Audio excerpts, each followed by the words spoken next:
हमारे विज़िट्स तो अक्सर होते रहते हैं। आज हमारा एक रोड सेफ्टी का नेशन वाइड एक मंथ सेलिब्रेट किया जाता है, जिसमें हम खुसूसी तौर पे स्टेक होल्डर्स के पास जाते हैं, उनको अवेयर करते हैं ट्रैफिक और रोड के कवानीन जितने भी हैं।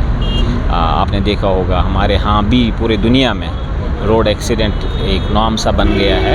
तो हम सब की कोशिश है कि इन रोड एक्सीडेंट्स में जिस तरह से पॉसिबल है इनमें कमी लाएं। उसमें 2-3 चीज़ें इन्वॉल्व होती हैं। एक तो आपका इंफ्रास्ट्रक्चरल पार्ट जो है गवर्नमेंट देखता है, रोड्स एक्सेट्रा, वो गवर्नमेंट का डोमेन है। एक हमारा जो ट्रांसपोर्ट वाला पार्ट है, हमारी ज़िम्मेदारी है कि हम गाड़ियों की फ़िटनेस जितने भी लवाजमात हैं वो देखें।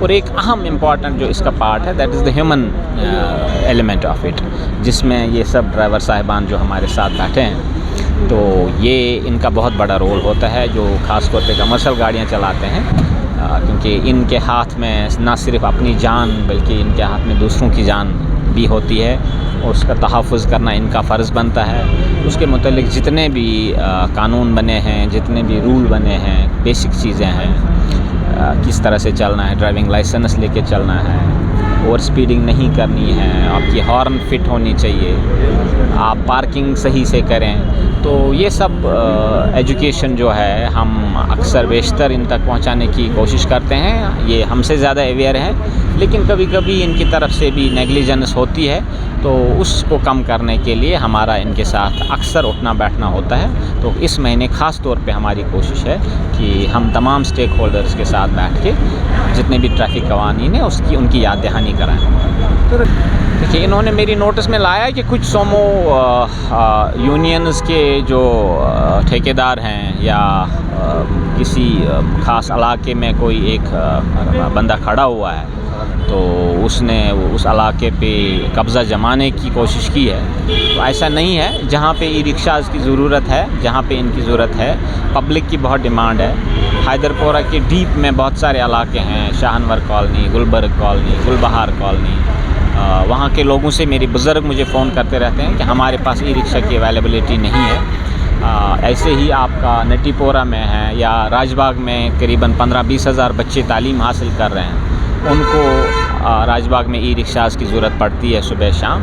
तो मैंने ये जो आपके हम यहाँ रामबाग में हैं, यहाँ बहुत सारे 100-200 ऑटो इसके साथ वाबस्ता हैं। मैंने इनसे गुजारिश की है कि ये अपना सर्विस जो भी पास वाला इलाका है, डीप इंटीरियर में जहाँ भी लोगों को सवारी की ज़रूरत है, वहाँ ये फराहम करें। ई रिक्शा के लिए हमने सिर्फ 2 नेगेटिव रूट दिए। एक तो नेशनल हाईवे पे नहीं चल सकते क्योंकि उसमें सेफ्टी इशू है, और एक जो है आपका एयरपोर्ट रोड जो है, ठीक है, वो वहाँ भी बिकॉज़ हाई स्पीड गाड़ियाँ होती हैं, उस पे मोहतात रहने की ज़रूरत है। तो उसके अलावा हमने इनके लिए तकरीबन 72, उसके बाद यूनुस साहब ने कुछ और कर दिया है, तो 80 के आसपास रूट्स हमने ऑलरेडी डिफ़ाइन किए हैं, जिसमें तकरीबन पूरा शहर कवर होता है। तो ये बिल्कुल लॉजिक की बात है। इनको कहाँ चलना है, कहाँ नहीं चलना है, इसमें वाटर टाइट बाउंड्री नहीं हो सकती। इनको एक जगह से दूसरी जगह जाने में कोई ख़ास रूट लेना ही लेना है। तो इसमें कोई उतनी बंदिश नहीं है जितनी प्ले की जाती है। हाँ, इसमें क्या लगता है, एक परसेप्शन है कि शायद ये ई रिक्शा वाला आ गया, सोमो वालों को लगता है कि मेरा रोज़गार मारा गया, ऑटो वाले को लगता है मेरा रोज़गार मारा गया। किसी का रोज़गार नहीं मारेगा, इसका भी इनका अपना हक है, उनका अपना हक है। एक मार्केट है, मार्केट में सवारी को जिस तरह की गाड़ी सूट करती है, अपने जेब को लेके, अपने कंफर्ट को लेके, वो वही सवारी लेगी। तो मेरी इनसे गुजारिश है कि जितने भी डीप मोहल्ले गलियां हैं, आप वहां ऑटो चलाएं, आपको कोई दिक्कत नहीं करेगी। हमारी नोट्स में लाएं, हम उनके साथ डील करेंगे।